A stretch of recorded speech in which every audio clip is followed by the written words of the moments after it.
people sometimes don't get about science is that we often have phenomena that remain unexplained, said an astrophysicist at MIT. https://t.co/z8UHWMBCG, The New York Times, at New York Times, December 18, 2017. Crashes in Roswell, New Mexico, and flashing lights over New Jersey.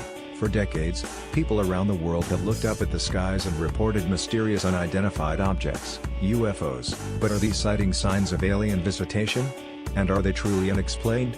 A recent New York Times investigation found that the Pentagon had, for years, funded a program to answer just that question. The program found several reports of aircraft that seem to travel at high speeds and have no signs of propulsion, the Times reported. While the vast majority of UFO sightings, when investigated, have turned out to be the result of ordinary earthly phenomena, such as weather balloons, flares or rockets, some still leave experts scratching their heads, and looking to the skies for little green men. From white Tic Tacs to flashing lights, here are some of the most mysterious UFO sightings out there. 7 things most often mistaken for UFOs. Fighter pilot encounter. The Times investigation highlighted one of the most intriguing UFO sightings, which was captured on video. In 2004, 2 Navy FA-18F fighter jets, also called Super Hornet or Hornet, encountered a mysterious flying object near San Diego. The New York Times reported, the object seemed to be traveling at high speeds, was surrounded by a glowing halo and was rotating as it moved. According to audio from the event, one of the fighter pilots exclaimed, "There's a whole fleet of them," the Times reported. One of the Navy pilots who witnessed the bizarre event, Commander David Fravor, recalled that the object looked like a white Tic Tac, about the same size as a Hornet, 40 feet, 12 meters, long with no wings. Fravor told the Washington Post, as his plane approached the UFO, "The mysterious object accelerated faster than I'd ever seen anything in my life," Fravor said. Fravor, for his part, is convinced that the source of the object was extraterrestrial. He told the Washington Post, French encounter in 1981, a 55-year-old farmer in Transaix-en-Provence, France, reported hearing a strange, high-pitched sound before seeing a flying saucer nearby. The lead-colored UFO took off almost immediately, he said. What makes this sighting unique is that the farmer immediately contacted local police,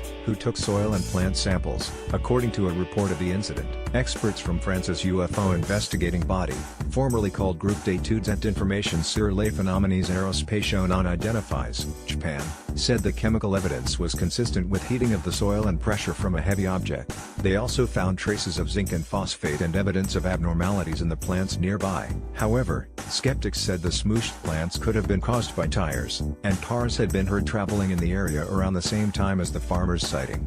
Because there was a military base nearby, another explanation is that the French military was testing an experimental craft. Sighting by retired astronaut in general, some of the most reputable or credible sightings come from those who are in the skies all day long.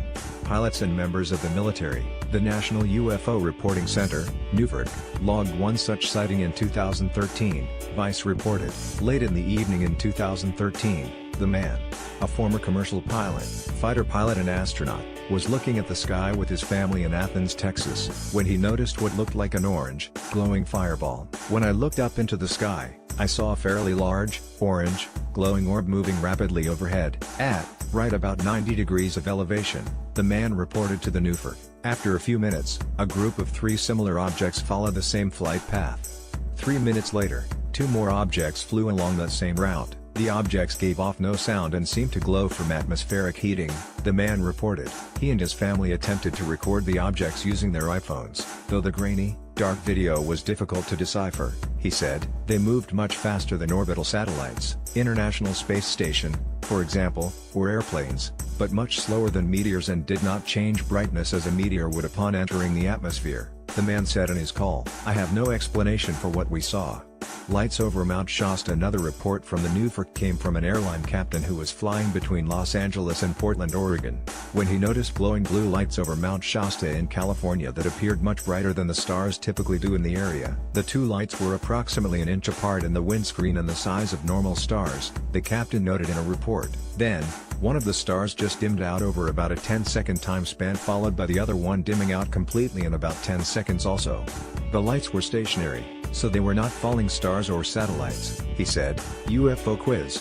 What's really out there? We were flying in crystal clear skies and were not flying though any clouds whatsoever. These two lights were not following the typical west to east orbital path as most satellites do and were just sitting there kind of like ships hiding in plain sight, the captain reported to the NUFR. The lights also appeared to be far above the level of the plane, which was flying at 38,000 feet, 11,580 meters. Not so UFOs for every unexplained sighting. There are dozens that turn out to be military flares, weird cloud formations, weather phenomena or elaborate hoaxes. For instance, Japan's database suggests that only 7% of all supposed UFO sightings are truly unexplained. In the 1940s, the U.S. Air Force began investigating UFO sightings, and that program, called Project Blue Book, logged more than 12,000 reported sightings before it was shuttered in 1969. Most of those Project Blue Book sightings were ultimately explained, while a few remained unexplained. The people involved in the program were skeptical that these cases were true alien sightings or completely unknown physical phenomena. If more immediate, detailed, objective data on the unknowns had been available, probably these, too, could have been explained, a report in the Project Blue Book archive noted. However, the fact that human factors are involved, in particular, personal impressions and interpretations, rather than accurate scientific data, it's likely impossible to eliminate all unidentified sightings, the report noted. Originally published